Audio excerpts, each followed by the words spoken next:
tell you what I know. Bend down low. Oh, oh. Let me tell you what I know. Oh, now, yeah. Return of the Super 8. The upsetters, yeah. Lee Scratchberry, he is the founder, yeah.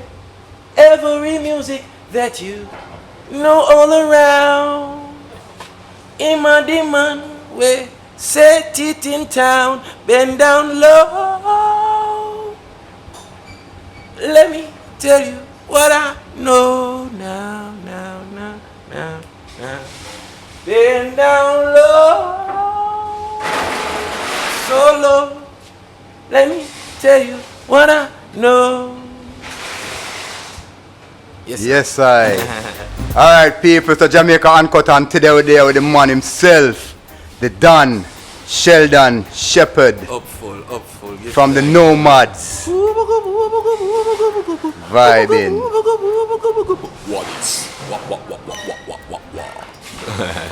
Alright, people, so Lee Scratch just dropped out, and Lee Scratch is one of the greats and the man who set the thing, the foundation for the thing, and Sheldon was very close with Lee Scratch, said speed. So Sheldon, what are you with? You know, some of they are easy. We are going to see them. Yeah, okay, I will see it, man, and hold a one vibe, man. What do you? Yeah, man. We could do it, man. Go and hold a little one vibe. You know, all the way would like to think that we're close to Lee Scratch Perry. Yeah. You know what I mean? Just by the encounter and the warmth that him give you whenever you encounter him. One of the time, I was at a festival here in Negril, and I was giving him a book. I was hosting the festival, and he was there, and I was giving him a copy of my book, you know, because I was promote this dub poetry book. So I was giving him a copy, and I say, yo, you are the dub master, you're supposed to have a copy of my dub poetry book. And I hand him the copy, and he said, oh, I know this book. And I said, what do you mean you know this book? You read this book already? He said, somebody gave it to me while I was in America. I said, somebody gave you that book while you in America? I like me a question if you had a look for me, and he say yes. And I say, alright, I'm going to give you a signed copy. So I take up my pen and grab the book and I sign it to the original upsetter Lee Scratch, and I write a bag of things, and him just take my pen from me and take my book from me and say, and start sign it and put it down on the ground and sign it and lift it up and sign it and write some things on it. And he write it and I watch him. And I just take it from him and say, I'm not get that one here. Yeah, keep the one that I feel. I'm gonna keep this, I'm gonna take up another one, I'm gonna sign it, you want me to say, you can't do it. Yeah, you can't do it. That's what I feel. Alright, now that one there on my center table in my yard. Right, for real. Right, now been there from him do that.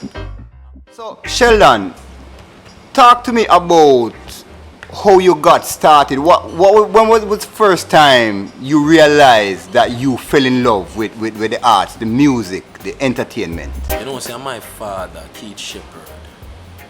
Keith Shepherd really kind of introduced me to dub poetry primarily because my father is a practicing dub poet and artist.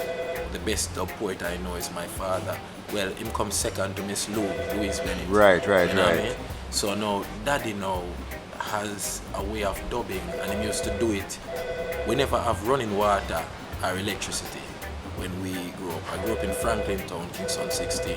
So this was a vibration to entertain ourselves. Daddy would do poetry, dub poetry, and dub, and we around the house. And my father would tell you that he don't know is when me pick up dub poetry. You know what I mean? He don't know is when me pick it up. But my manage as a youth, I guess children live what them learn. Yes, true, very true. So my father, Keith Shepherd, introduced me to performing arts on a whole because he writes poetry, Daddy writes poems, Daddy dub poems in particular, and he writes standard English pieces and Jamaican dialect pieces. They're all different in their delivery, in the whole cadence of it all, you know what I mean? In the meter, the timing, and how you use the various art forms.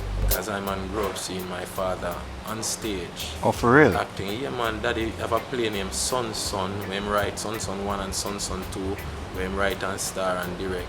I have one named Belly Pain, when write and star and direct. That is ever thing named Talents United. You see me I say? See? I have a company named Talents United. He was the head boy of high school in Vauxhall. So that is a very bright man. Him bright, you know, and him know to put words together. Oh, so you're strongly say that's where you're safely say that's where you get it from. Yeah, that's how I come. Daddy introduced me to the stage, and then I take what I learn from my yard and my passion as well, because enough time parents introduce children to things and they're just not interested. Right, true, you know that's very true. And church, Jamaican church, we emphasize a lot of performing arts. Yeah. You always have talent hunts and them thing there. And our school, the JCDC, the Jamaica Cultural Development Commission, when I was attending Kingston College with Peter Heslop as my tutor in the drama department. So it's really a training ground kind of vibration how I grew up, but it never, now looking in retrospect, I feel it was like a training ground, but while I was involved doing it, it was so much fun, man. It was exciting. We get to go to the schools, various high schools, mingle with the girls, them cause KC, I go no girl, no go KC. See? So we have an interclub with the drama people them, and it was such a great vibe, you know, all over. Them time there, as I said to you before, it was pure love and passion and happiness and joy, and just the whole vibration of, oh my God, this is a beautiful piece of art, let's put it on the stage, you know what I mean? That kind of vibration there. So outside influences would be people like who? I'll tell you, Miss Louise Bennett Coverley, Joan Andrea Hutchinson, Mikey Smith, you have MutaBarucah, you have Lee Scratch Perry.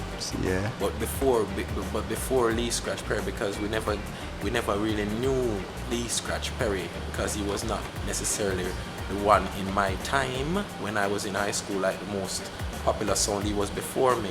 But every sound that derived from him influenced Iman as well. See. So his influenced Iman as well. See, and he really see. took it out to be doing something called dub poetry.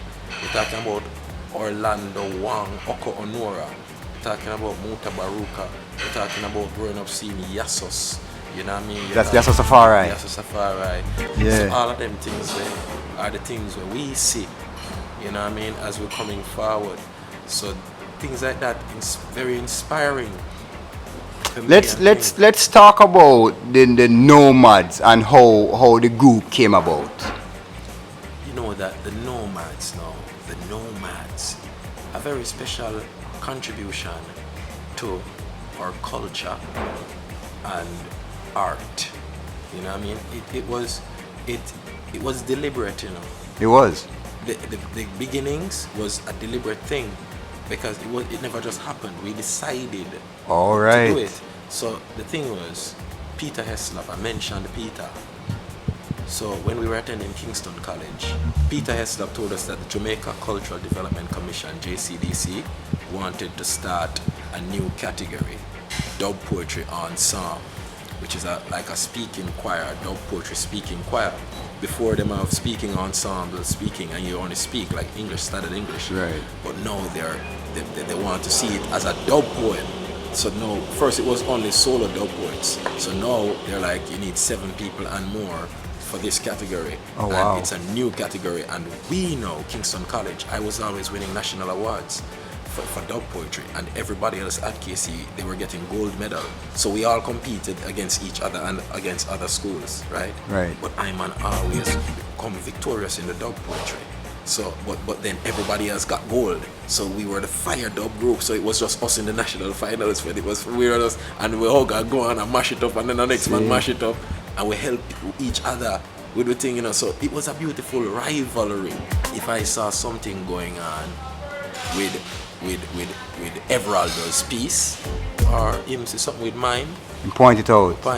you know. And So help you fix it. May I tell you, bro? So it wasn't a situation where It wasn't a competition so much it as was a unity. It was a beautiful vibration, because we all know that there can only be one person to take home the national award, but there are many gold medals to be won. You know what I mean? Yeah. And so now, No-Maddz started with all gold medal winners sitting around a table in Kingston College and in the canteen discussing how, after Peter Heslop told us that there's a new category, discussing how we're going to take over this category. So it was myself, a brethren named Shane Fitzgerald, I know that name. A brethren named Ericardo Gale, I don't know him, and a brethren named Everaldo Creary. See, before we sit down on the desk, and we say, I may cheer the meeting, and may say, yeah, we discuss it, and we say we need a name. We need a name. And we say we need a name, and we did a thing about name. Every man has said some things that we are laughing, you know, a thing about name. I think for real, remember like it was yesterday, bro. A brethren, Shane, remember Shane say, but I call myself No-Maddz, yeah, all over the place. I'm going to say, hold that thought. And him say, what? I'm going to say, No-Maddz, my lad. No-Maddz are original wanderers, original travelers, them from place to place, moving with them energies and all that, and pitching tent and living and doing them thing and really moving for. And they say that they do it without a purpose, but they're living, you know what I mean? But their purpose is sharing, you know? So we are saying, but our purpose can be to share Jamaican culture, to share the ideas that we have, you know what I mean, in a nomadic style, from place to place, you know what I mean? Nice, I like that. So that was the vibration. We sit down and we're discussing. So may I say, so may I dissect it and I turn it in a poetry now, and then we say we have to spell it different. I man say we have to spell it different then, because it's a group, it's a wasi. Yeah. I mean, when you see it on the paper, they must say, what is this? so we say No-Maddz, because no madman not in the room. And when we say that, we laugh, see a way, because the idea of Kingston College young men, we prize ourselves as being peculiar young men and cream of the crop. So we say, you know, No-Maddz, you know, hyphenate it and put two D's and a Z upon the man instead of MADS, because it's how I own this. We are own it now. Yeah. So we do so boom and we look upon it and we say, whoa, we like it, all we like it. And we submit it, and the first piece we did was a piece called Pressure. It opened all of us, and I was wearing like a construction worker suit, an next man dressed as a lawyer, an next man dressed as a homeless youth, an next man dressed as a thugs in the street, and an next man dressed as like a teacher dude, and an next man dressed as various things. 7 man we gather some other youths where they win goal and thing too, and we gather them and we did a piece called Pressure, and it opened, and we say, hey, Mr. Government, come here, come talk to we. Want to know what a going in the country. Ooh, and it a come with harmonies, you know.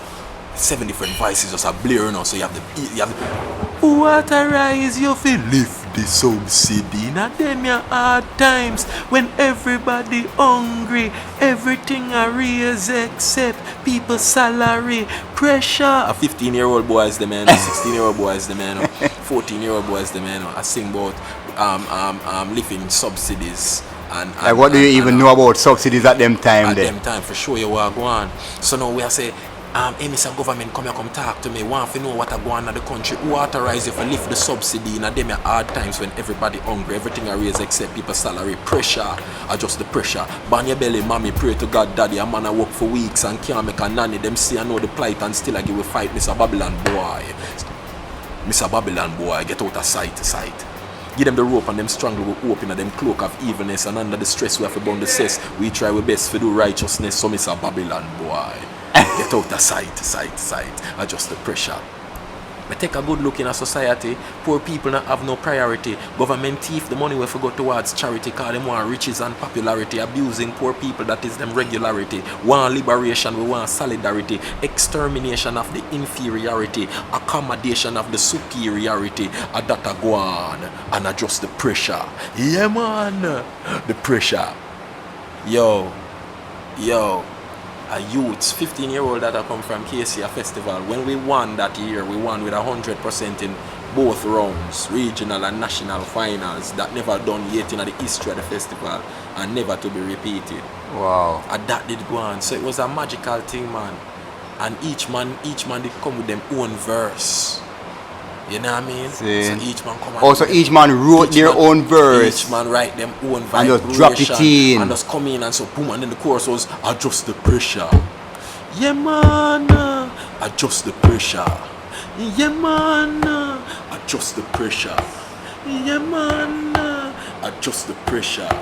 Yeah man, band your belly mommy. Pray to God the daddy. A man na work for weeks and can't make a none. You know what I'm saying? Yeah, it's a vibe. So I saw No-Maddz born. See? Beautiful birth. And how long now since No-Maddz about? No-Maddz started in the year 2000. Oh, so that's 21 years now. 21 years now. See? 2 decades. Blouse and skirt. I still look like I go high school. God no, but you just still look like a little youth. No. That's you. Yeah, man, for real. Alright, when did you decide now that you're going to take it to a recording stage? To walk you through that. Introduce you to all of that process from the beginning of recording, radio, the whole works. Talk to me. First time No-Maddz going to a studio. Wow. But one key memory I have was a youth named Dougie and Rob Cooper's studio in Halfway Tree. We were working on a project years ago, our very first project. Storm Salter did the photos then. We just did Better Must Come and we said we're going to put out some music. You know what I mean? The album was called The Trod. And recently I remastered that song and put it on the recent album. The recording now, to be honest, recording really we always wanted to record ourselves, but it was more of a live vibration with me. Never tell you, because the live performance we're coming from the stage, so live performance was always the vibe. So we used to pop up and perform live in Jamnesia. We go over there and the band jamming, and we used to just fix if a rhythm sweet we fix a piece for it, and we jam, and people used to come from miles. Sometimes it was just me alone over, but people used to hear about this Jamnesia session because at first it was just the family. It was just the family and the cats and the dogs, true, and the kids, and it was just the family, and we have a microphone and a stage, and we would share up full vibration. You know what I mean? But before that, I was telling you about when we recorded. So we recorded at Rob Cooper's studio. Before this, we recorded The Trod, Babylon Paper, and we used those as the 2 singles. But we made beats for them. You know what I mean? And we put them out, and them it sound good enough, but them never give away. Them sound nice enough, but them never give away the essence of our live performance. Yeah. And we never really overstand the music. You know, we figure say all you have to do is make a good song, mix it and master it, and put it out, and it will get played. Yeah. You know what I mean? We never understand so that's not how the music business work. You know what I mean? Yeah. So then now we were fighting that battle. We were saying, no man, we are creatives. You know what I mean? We are creating this kind of vibration. They will play it because they'll see that it is fresh. You know what I mean? So we were naive to think that it would be embraced and accepted off the fly. You know what I mean?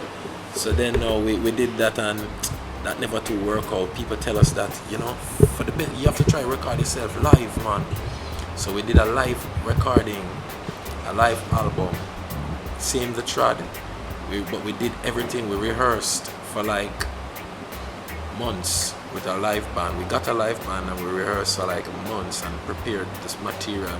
And then we did a live show in 2010. Where was this? At Finnegan's Winery in Kingston. Okay, cool. And we did the live event. Everybody did it, man. Like an intimate occasion? Yeah, intimate vibe. Maybe like 100, 150 people. Okay. You know what I mean? At that time. So when we used to, our first show we hosted in 2003, 2004. Very first show at Louis Bennett Garden Theatre, 400 people max capacity. Okay, that's good. Man, even Chris Martin was there telling me how much I go pursue music at that time. Yeah, man. Once you rehearse, you make all the errors. By the time you go in front of the audience, and you would have corrected all of those. And and the thing is now, it come alive. It come alive now, because if you don't know it, you can't. You don't know, say that right. So you go there, you write a piece, it's in your head, you've never actually and hear it. You feel me? It now go really. feel it down in your belly, kind of connect with you. Now, you can always hit it out of your head and it right, you know. Yeah. But for you to make it into something, make it come alive. Yeah. You know what I mean? You can go through it and present it, you know. Because it's the engineer, them are the magicians, you know. When them grab your vocals and tweak and do this and do that and round up this and do that, and them beautiful too. Everybody have them purpose, you know what I mean? So the live music thing now, they never wanted to play that. When we started to record, we recorded that show, and we started to we record the live, and we mix them and thing, and DJs in the radio station used to tell we say them too long. We say, alright, cool, nothing wrong. We love our music, so we are going to just keep shows all over Jamaica. You know what I mean? Then the Puma vibration came in. Explain the Puma vibration. So Puma came to Jamaica, them time when Usain Bolt just mash them up. Mash up the world and thing, and Puma just sign him. And then come to Jamaica and they were doing their campaign for the shoe, the Puma Fast, F-A-A-S, it means Puma Fast. So they wanted a band, because they had the fastest man, they wanted the idea of the fastest band. To see Barrows call that man and say, Sheppy, here's an opportunity to do a campaign. Just come here, they want to see you, and come with 2 songs. And when I went there, every single band in Jamaica turned up. Are you serious? Band, yeah man, at the Pantry Playhouse in Kingston. Everybody, it was a big audition, man. Everybody there and thing. And I said, wow, the No-Maddz did them. Remember, I was wearing a pair of Clarks, brown wallabies. Yeah. Some brown leather wallabies, but did I wear. I mean, one shorts, one liquor shorts, and one multicolored jacket, and one marine underneath it, and one liquor shorts, cut off foot shorts, and one marine, and white marine underneath it. I think that rest of man them did a heavy beer bird, man did it, and I said to them, say, yo, we are going to sing 2 songs. We are sing Heaven on Earth, and we are going to sing Poko Poo. Them 2 songs they were going to sing. And we'll go there and we'll do the Heaven on Earth, and them said, the director said, just run around and sing a song. I will say, hey, I will see other band I do it, and I do it, and but we young and fit and full of fire, you know, man. Yeah, because you want it. And we are say, man, we hungry and we young and fit and full of fire, and we just go down with the band. And Pierre to chop the guitar, chop. And if you are greater, you know. And Birdie and Naki stick them, you know. And me, they pan in the make, man. And it go on, you know, and we are singing them say, okay, God, I'm singing another song. And we say, alright. They say, when they hear that, I see them turn around, you know, man. And we say, what is? And we have Peter play the thing, and we say, blow, and we are run around, and the original stage. So, and man say, yeah. Man say, stop. Yeah, we like this. And we say, yeah, man, cool, you know, I remember our shades and everything. And we say, yeah, man, cool. We then put a split and thing, and we say, yeah. And we just go back after the office. After them done, then we get the phone call and say, they love you guys. The director says you guys are his favorite, and they want you guys, just as you are, you know. So them time they would have a line named Manalion. Tailor suit. They were still all our suit them and we make them and we draw them. And can't go to tailor and say, make that one so I make it reach up here so come realize say your style is kinda some original 70s 80s. The name Ragamuffin means elegance. You know what I mean? The name Ragamuffin means elegance. See that? Ragamuffin means elegance. So that's the vibration with that, and we go there and we cut off the foot, we cut off the leg them off with Manalion pants. See? So them become shorts, because Puma they say, yo, want to give them man some shorts we wear, some Puma stuff we wear, but you don't want to put them money in too much Puma stuff. They must say, this man I mean. They must say him figure just come as himself. Yeah, they must stop off the photo off of my thing there, my Manalion pants, and I see a marina. See a white marina and a pair of fast for my foot. Mad. And then heavy now, them throw a jacket for him and a Puma hat and then flick up the front. And then them just the ones them what are more so vibration and we are run now, and them get a little, them get a pig nose amplifier so that the guitar can be mic, wireless. yeah. And we are run through the town and I sing poo poo poo poo poo poo poo poo poo poo poo. and I run down Usain Bolt, I race him. There was one where I raced Usain Bolt. And the idea was that the No-Maddz, the fastest band, they needed a faster studio to record them because it was a beautiful concept. So them say. So there was one scene where we were running at the stadium, Usain Bolt Stadium over UA, with the pretty blue canvas. That was the set for the day. And them have the golf cart and everything, and them say, okay, the scene is we're supposed to be running doing the poo, and there's a studio people, or there's somebody on a bicycle with a recording thing, and then plug with in, and everybody are run with way, and them say go. I was like, and then we're running, right? We're running, and then the whole studio people have turn over and drop and roll and turn over. I will look back on them and say, we need a faster studio. I'm gone. They had this scene that Usain Bolt with a big microphone stays up. So a performance that you remember that will always stand out with you, and where? A performance that I remember that would always stand out to me. You know, say when you say that, the first thing come to my mind. It was at the JCDC festival. I was on stage doing a poem called Life There. Right? See? And by that time, this was like my third year winning national award. So everybody, the legend of the dub poet from Kingston College was ringing in the entire performing arts departments in every school in Jamaica. You know what I mean? So by that time now, there was a legend vibration. Everybody I say, yo, them the likes that you doing him Sheldon Shepherd from KC, you know, that don't put they always a win everything. And the girls them from the other girls school them I say, we want go for see that don't put them from Kingston College, you know, Sheldon Shepherd. So that day it was the finals. And the theatre did pack. Little theatre in Kingston. Yes. Pack front.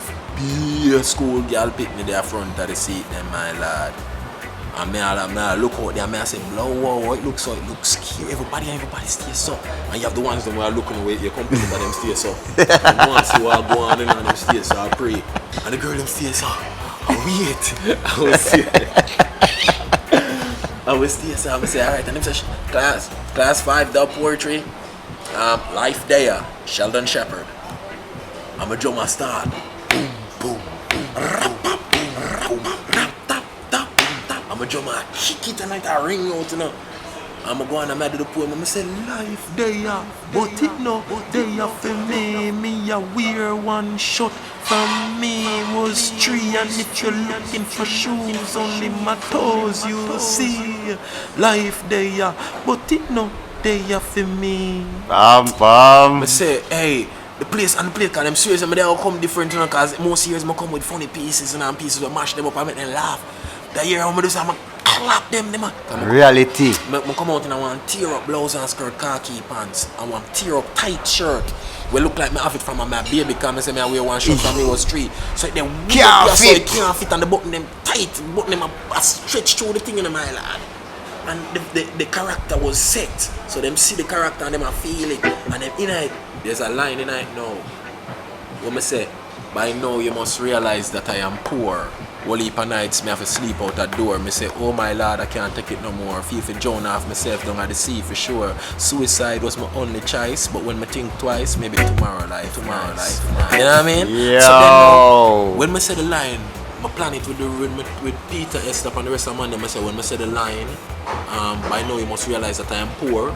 Then I go say poor. I'm on 2 other man backstage. We say poor. So it all sound loud and I go bust my shirt. And the man say yeah, I go bust my shirt. Them time I youth and I have 6-pack and I play basketball and I fit like a fiddle in a man. So I stay saying and the passion of the dub poet, you know, when the dub poet bust him shirt cause him fed up. You know what I mean? So me look sweaty and shining and I do something. By now you must realize that I am poor. And the shirt bust and my ear, oh my god, I caught the button. One girl in the audience say, bust a big scream in the fucking theater. And she said, oh my god, I caught the button. The thing threw me off. So the thing threw me out of character. when the girl say, oh my God, I caught. She stand up, and I show it saying, and I say, oh my God, I caught the button. I'm me throat, me laugh, me smirk, me just catch back a rhythm. And go back tonight. National award me win that year there. Yo! Yeah man, that's a memory we can't ever forget. Alright people, so Jamaica Uncut and we're there with the man Dan Shepherd. Yes, Mr. Sheldon himself, and we just a whole of one vibes, and I talk about his memories as a youth coming up and his life in a music and dub poetry, and some of the people who influenced him as a boy, and his father is his first memory as an influencer and in him life in a music, because him same father always was man like Lee Scratch Perry same way, man like a MutaBarucah said speed. See. So Sheldon, your first released track, talk to me about who did that and who brought you in the studio to do that track there? First track where we never do by ourselves, or that was released. Very first project that was commercially released, the No-Maddz, where it was a Sly and Robbie presents the No-Maddz album that we did. First single off of that project was a single called Romance. If you want something nice, I'll be waiting for you, babe. Second single was a single called Shut Up. That project, we were, it's like, at that time we were in a position where we were making our own music, but we started to overstand the music, that the music need production, it need label, it need other people's input, and it need other people's expertise and their help and their network. Most importantly, their network. Because I was talking to Papa Sly. One thing I learned from that, I learned a lot from Papa Sly. I learned one at a time. One of the members of the group said to Papa Sly, we want to make some hit songs, hit songs, Papa Sly said, what is a hit song? He said, what is a hit song? And then you start to ask yourself the same question, what is a hit song? Because a hit for you might not be a hit for me. True, very true. You know what I mean? Because everybody's taste is different and everybody's perception Papa Sly said there is no such thing as a hit song. Papa Sly said to me, everything I want to know as hit song I want to listen to and dance to is marketing. Very interesting. Very interesting, don't Very you? interesting. So I'm saying, I will stop. I will say, at the first time it ever put so blatant to me, I was also told that you have to have a good relationship with the ones who are spinning the music. That's very true. That's very true. You have to have a good relationship and a personal relationship. Nothing where no song that you love. No song that you love just happened. Right. You see what I'm saying? Like we live what we learn, and subconsciously, because we hear it so often, it almost plants itself inside of your memory. Of course. Repetition. Yeah. And that is earplay, that is time spent, that is, it becomes my favorite song now because I hear it. There are many songs out there that you've never heard before and they're your favorite songs. Yeah. You've never heard them before. Never heard them because before. They're great songs, they just haven't seen the light of day. Right. You know what I mean? We connected with Sly and Robbie, it made people take us more seriously, industry people. Because Sly and Robbie is a big name, so big you name. must be of a big name to connect with a big man like a Sly and Robbie. Someone said that same thing to me. Someone saw me going into a studio in New York, and they were like, they saw me coming out of a studio, Alan's studio, big top mastering engineer, and this dude, he was like, man, no, I saw you coming out of Alan's studio, so I know you must be someone. Do you mind telling me your name? Him not know me, him just see me come out of the studio and say, you must be someone. So you have to be important for you to come out of that studio. That's the Sly and Robbie effect, where it happened to me over the world. People say, yeah, them know No-Maddz and them love your song and thinking about them, they're afraid. People scared, People don't even know what to like. Yeah, because they don't like try nothing new. No. Nobody want to be the first person to try something new. And then now when someone is the first person, they're saying, man, I really love them long time. A long time I hear them from them. A long time them are mine, but yet still you've never actually said it. Yeah. You've never actually, even when when causes need to be championed, you've never championed any.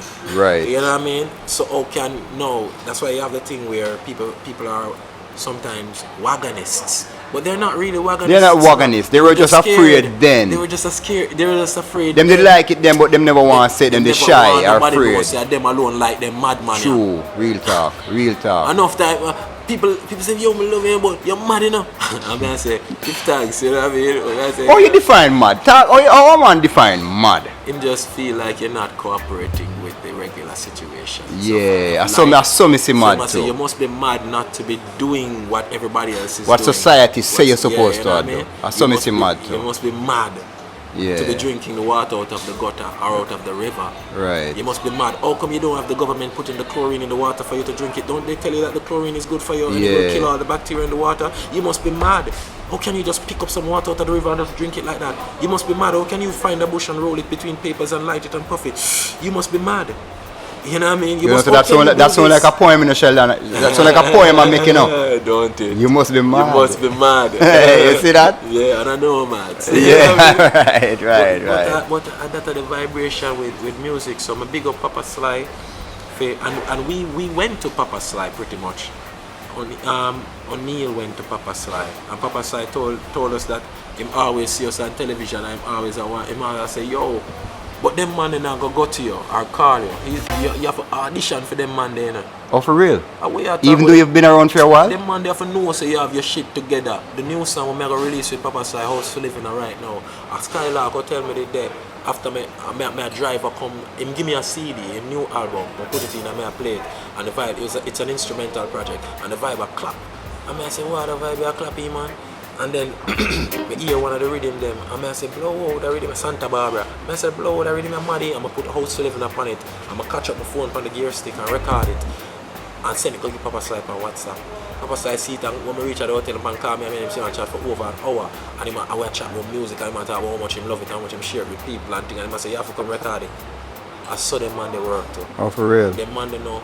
Them man they, you have to seek out them man. Yeah, you have to find him now come find you. No, man. Even if him know say him rate him now Them come man look for you. it's Like him bigger than that them almost. man is Sly. Yeah, right. Right. Papa Sly, man.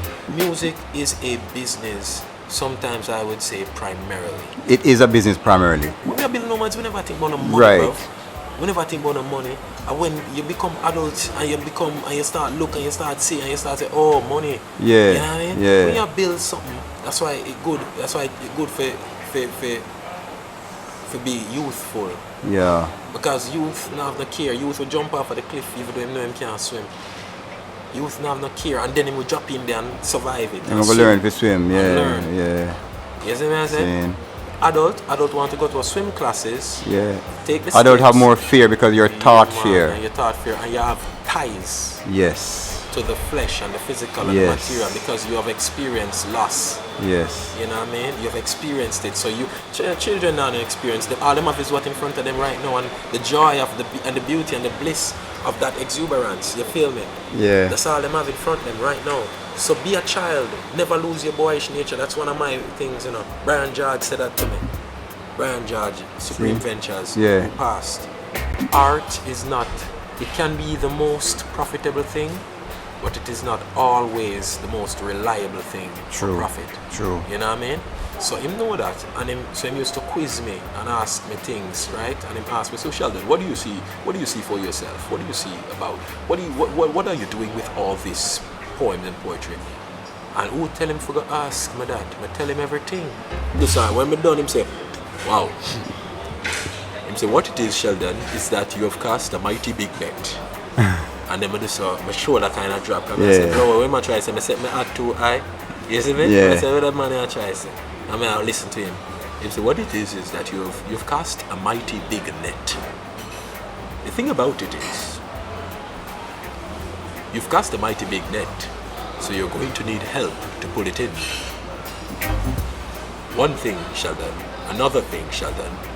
Never lose your boyish nature. Ah. The man tell me 2 nugget, my lad. Within that, after me done laba, chatter, tell him all sort of things. The man So said, him not even answer none of your question, him just no. tell you 2 things. The man said to me, say, you have cast a mighty big net. And the thing about casting a mighty big net, you one can't pull it in. One cannot pull it in. And another thing, never lose your boyish nature. Because I know you're going to need exuberance to pull in that the net there. True, you need all the energy you can muster up. Alright, so Sheldon, let's you have a book. Let's talk short about the book and the concept behind the book and the idea behind the book and how it came about. In the Ma'ning Yah is the book of dub poetry. See, I wrote that book because I went to Suriname for Carifesta. I was doing a play called Breadfruit is the New Bread Baby, a play that I wrote with the No-Maddz. It's a musical play. We kicked the doors off of a bakery and entered the bakery and dump all their white flour and flush it down the toilet and started to say make breadfruit flour, and it is articulated and presented in our form of music and dub poetry. So that was the vibe of it. So I did that, right, and we submitted it and we got to take it to Carifesta. So we took it to Carifesta, staged it a couple places. They loved it in Carifesta. Build the set, people in Suriname build the set, and it was beautiful, well received. A lady by the name of Sharda Ganga, when we returned, she messaged management team and asked them who wrote the play. She wants some of the pieces submitted for a shortlist for a festival in Amsterdam. So YouTubeube told her that I write it. So she said, tell them to send some pieces. So I sent a few of the pieces and they called me back and said, you were shortlisted for this festival. So I said, wicked, cool. And then they called me back, I should send a video. So I sent a video and then they called me back and said, hey, you're at the festival, Amsterdam. So I was thinking now to myself, cool, wicked, but then I don't have anything to take with me. And I was like, oh, okay, what do I take with me? What do I take with me? Then I let it simmer a while, and then the idea came to me when I was in St. Elizabeth. And then I came home and I wrote the poem. I wrote a poem called In the Ma'ning Yah, where I say, Badong, in the morning, yeah, Badong. I roll a spliff, Badong. Countless thoughts in my head sends my mind adrift, Badong. In the morning, yeah, Badong. I talk with myself, Badong, and the birds, the trees, and anything else, Badong. In the morning, yeah, Badong. I have a plan. I will set up solar power, plant it a goat island, Badong. In the morning, yeah, Badong. Let's get paid. To the mount to test them tests, we must can sell some high grade. Don't. In the morning, yeah, Badong. Too much are we broke. Now have no work, out of luck. Some still a fuck. In the morning, yeah, Badong. I'm gonna write that piece. Then I say that piece is so nice, see? And then the idea after I go St. Elizabeth, the girl give me a painting.